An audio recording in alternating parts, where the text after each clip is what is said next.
New at 4 in today's Community Focus, should mayors welcome the help of the National Guard when it comes to public safety?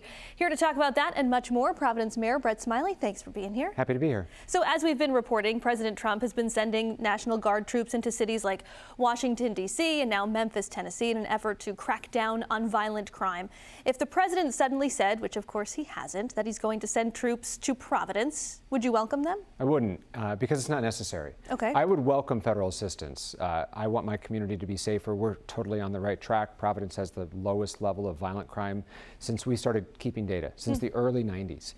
And so we're absolutely on the right track, but our goal is zero crime. And so I welcome federal assistance to help us do that. But the way in which they can help most is through funding the COPS program, which helps us hire more police officers, funding a program that this administration disbanded, which was the Violence Intervention Program through the Department of Justice.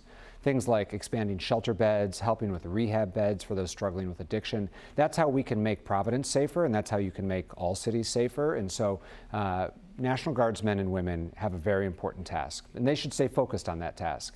Natural disasters, partnering with states that need their assistance, as opposed to being put into an urban policing environment that they're not trained for, when the local leader doesn't want them. And so that's the message that I've been trying to send to the administration and been working with my fellow mayors around the country to say more broadly, America's cities know what their communities need. So listen to us. We're willing to ask for help, but that's not the right kind. Earlier this week, we reported on some issues at the Lillian Feinstein Elementary School, including a staff member who was arrested for allegedly biting a student, another staff member who was put on leave for a separate issue, and the principal was also put on leave for, again, a separate issue. Can you shed any light on what's happening there? So, as you know, the state runs our schools, and but they're still our kids. Yeah. And every family should have confidence that their child is going to be safe during the school day. It's never appropriate for an adult to bite a child. I don't think that there's much investigation that needs to go into that. But the school department is going through its process. They're taking all of the appropriate steps, and until the HR matter is resolved, we clearly can't share many more details than that, but it should be clear that that's unacceptable behavior and not the kind of school environment we want for our families.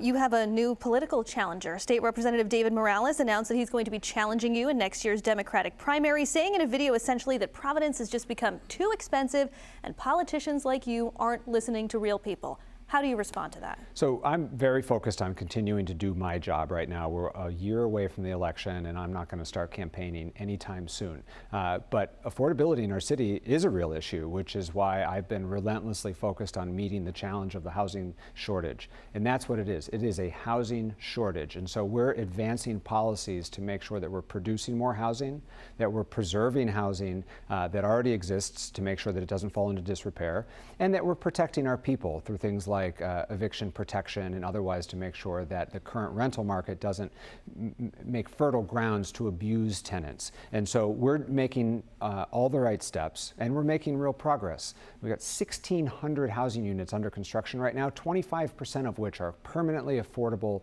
apartments for low-income Providence residents. Over 1,000 new units have already been opened since I took office. And so I certainly hear loud and clear from my constituents about their concerns around housing affordability, and we're full speed ahead to meet that challenge. Staying on the topic of politics, Helena Foulkes has announced that she plans to challenge incumbent Governor Dan McKee. Will you be making an endorsement in that race? I don't expect to. As has been said, I expect to have my own campaign next year, and I'll be really focused on that. But Providence can't succeed if Rhode Island doesn't succeed. And so I know there's going to be a vigorous campaign for several offices in the year to come. I'm going to make my case to Providence voters for why I think I deserve 4 more years. And I look forward to hearing from the governor and candidates for governor about what their plans for Providence are also, because the governor needs to have a focus on Providence if the state's going to succeed.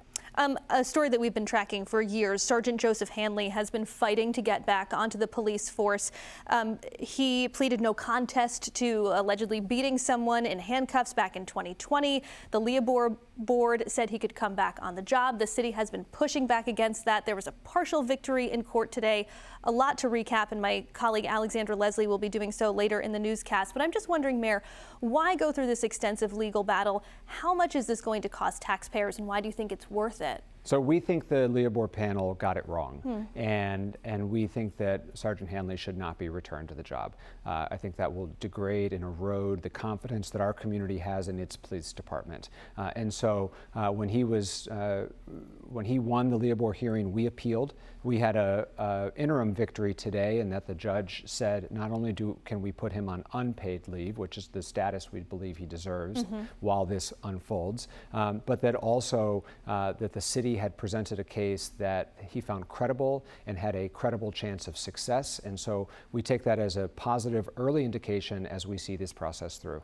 All right, Providence Mayor Brett Smiley, that's all the time that we have for today, but thanks so much for being here. Thank you.